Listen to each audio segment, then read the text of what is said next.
Yezidin qızı ilə xanım Rüqəyyə dayanırlar üz-üzə. O dedi, təqdim edim mən özümü şah qızıyam. Bu dedi, şah ona quldur, Rəsulallah qızıyam. O dedi, şahdır atam, kürsüsü bellərdə gəzir.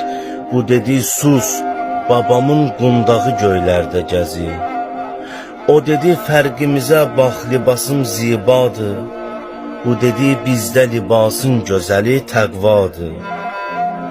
O dedi, Rüqəyyə, dəbdəbəni hökm eləyən dövrandır.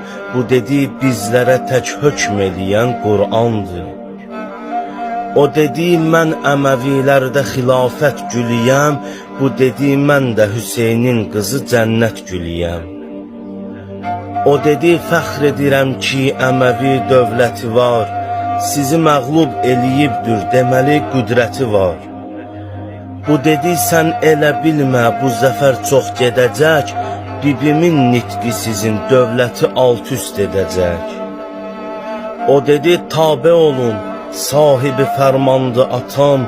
Bu dedi, kulli yaranmışlara sultandı atam. O dedi, şah qızı olmaqda üzün yoxdur sənin.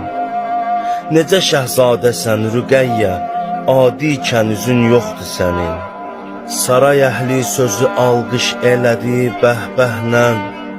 Güldülər saxta gülüşlərlə, yalan qəhqəhlə. Çoxluğun hayküyü saldı bu qızı təsirinə. Zeynəbin bir sözü gəldi bu qızın xatirinə.